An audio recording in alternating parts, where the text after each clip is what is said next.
ጤና ይስጥልን ውድ የባት ዩቲዩብ ተከታታዮች እንደምን አላችሁ?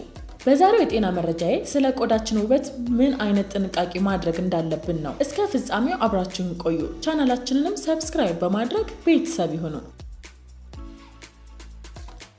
ብዙዎቻችን የፊት ቆዳን ጥራት ስለመጠበቅ ስናስብ ውድ የሆኑ ቅባቶችንና ኮስሞቲክሶችን መጠቀም ግድ ይመስለናል።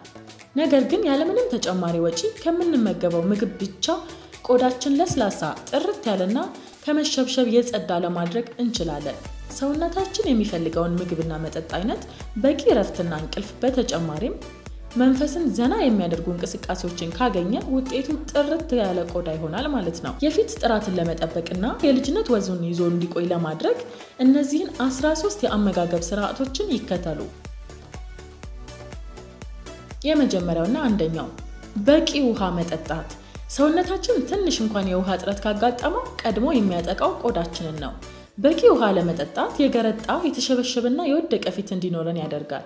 በተቻለ መጠን ንጹህ ውሃ በቀን እስከ ቢያንስ 2 ሊትር ለመጠጣት ይሞክሩ። ሁለተኛ፣ በአንታይ ኦክሲደንት የበለጸጉ ምግቦችን መመገብ።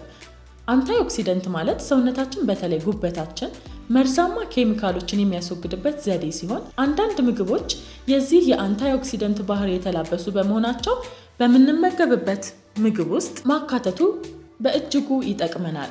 በአንታይ ኦክሲደንት የበለጸጉ ምግቦች በአብዛኛው አረንጓዴ አትክልትና ፍራፍሬዎች ናቸው። ለምሳሌ እንደ ሰማያዊ እንጆሪና የእንጆሪ ዝርያዎች፣ የሮማን ፍሬ፣ የወይን ፍሬ፣ ግሪን ቲ ወይም አረንጓዴ ሻይ፣ ጥቁር ቸኮሌት ከ70% በላይ ኮኮናት የያዘ ከሆነ እነዚህ በአንታይ ኦክሲደንት የበለጸጉ ምግቦች ናቸውና በምንመገበው ምግብ ውስጥ ማካተቱ እጅግ ጠቃሚ ነው። ሶስተኛ፣ የምግብ ገበታው በተለያየ ቀለማት ያላቸው ምግቦች ያካተተ ይሁን። ሁልጊዜ ተመሳሳይና የበሰለ ምግብን ብቻ የምንመገብ ከሆነ በጣም አስቸጋሪ ነው። ይህንን በተደጋጋሚ ጊዜ ከመመገብ ይልቅ ፍራፍሬ፣ አትክልትና ሰላጣ በመቀላቀል የተመጣጠነ ምግብን በማግኘትና ጤናማ ቆዳን መገንባት ይቻላል። አራተኛ፣ ለፀሐይ መጋለጥን ይቀንሱ። ቫይታሚን ዲ ለማግኘት በተለይ የጠዋት ፀሐይ ከተገኘ በቂ ነው። ብዙ ሰዓት ቆዳን ለፀሐይ ማጋለጥ ቆዳን ስለሚጎዳ የፀሐይ መነጽር፣ ኮፍያ ወይም ዣንጥላ፣ ከተቻለም ሰንስክሪን የተሰኙ መከላከያ ቅባቶችን በመቀባት ቆዳን ከፀሐይ ጨረር ይከላከሉ። አምስተኛ፣ የቆዳ ቅባቶ ተፈጥሯዊ ንጥረ ነገርን ያካተተ ይሁን።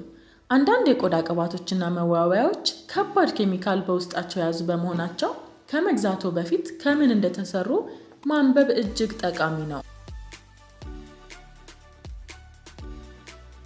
ስድስተኛ፣ ቤት ውስጥ ከሚገኙ ኬሚካሎች መጠንቀቅ። የቤት ውስጥ ጽዳትና የልብስ ንጽህና መጠበቂያዎች ውስጣቸው ከፍተኛ ኬሚካሎችን የያዙ በመሆናቸው ከቆዳው ጋር ምንም አይነት ንክኪ እንዳይኖር ይጠንቀቁ። ሰባተኛ፣ በቂ ቫይታሚን ሲ ማግኘት። በቫይታሚን ሲ የበለጸጉ ምግቦች ቆዳን ከድርቀት የሚከላከል ንጥረ ነገር የያዙ በመሆናቸው ለቆዳ ከፍተኛ አስተዋጽኦ አላቸው። ዋና ዋና ቫይታሚን ሲ ያላቸው ምግቦች እንደ ብርቱካን፣ ሎሚ፣ ያልበሰለ ካሮት ሲሆኑ በቀን ውስጥ በበቂ ሁኔታ መመገብ ይመከራል ማለት ነው። ስምንተኛ፣ ስኳር ማቆም ወይም መቀነስ። ስኳርና ጣፋጭ ምግቦችን ማዘውተር በጤናችን ላይ ከሚያደርሰው ጉዳት ባሻገር የቆዳችን ገንቢ ንጥረ ነገር ከጥቅም ውጭ እንዲሆን ያደርጋል። በዛውም ያስረጀናል ማለት ነው። ቆዳን ይሸበሽባል። ስለዚህ በተቻለ መጠን ስኳርና ጣፋጭ ምግቦችን ማቆም ወይንም ደግሞ መቀነስ እጅግ ተገቢ ነው። ዘጠነኛ፣ ጠቃሚ የቅባት ተዋጽኦችን መመገብ። እንደ አቮካዶ፣ የወይራ ዘይት፣ የተልባና የአሳ ዘይት የመሳሰሉትን መመገብ ቆዳችንን የልጅነት ወዙን እንደያዘ እንዲቆይ ያደርጋሉ እና እነዚህን መመገቡ ይመከራል ማለት ነው።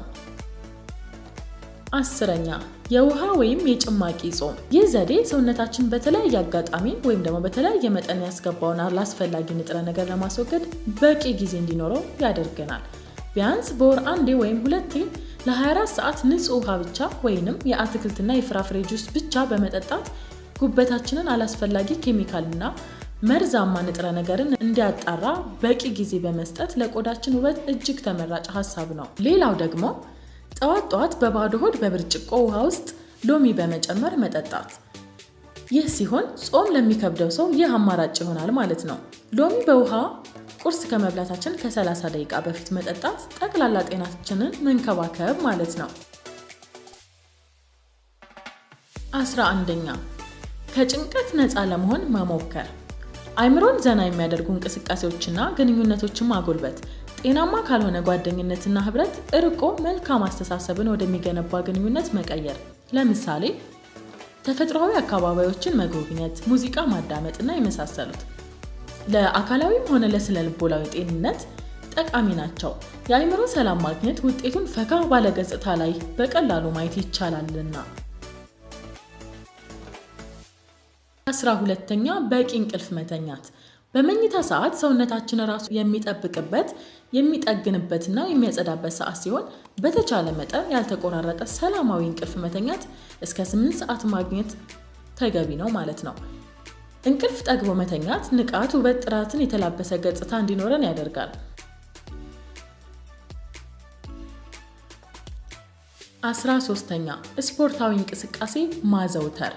ስፖርት ኦክሲጅን በሰውነት ውስጥ እንደፈለገ እንዲዘዋወር በማድረግ አላስፈላጊ ኬሚካሎችን በላብ አማካኝነት እንዲወገዱ በማድረጉ የተጣራና ጠንካራ ቆዳ ባለቤት እንድንሆን የሚያደርግ ነው። ስለዚህም ሊዘወተር ይገባል። እንግዲህ ክቡራን አድማጮቼ እነዚህን 13 የቆዳ ጥንካሬ መጠበቂያ መንገዶችን በመከተል ያማረና የጠራ ገጽታዎትን ይንከባከቡ። ይህም ፕሮግራም ከወደዳችሁት ላይክ እና ሰብስክራይብ በማድረግ መረጃዎችን ማግኘት ይችላሉ። በሌላ ተመሳሳይ ፕሮግራም እስከምንገናኝ ለአሁኑ በያላችሁበት ሰላም።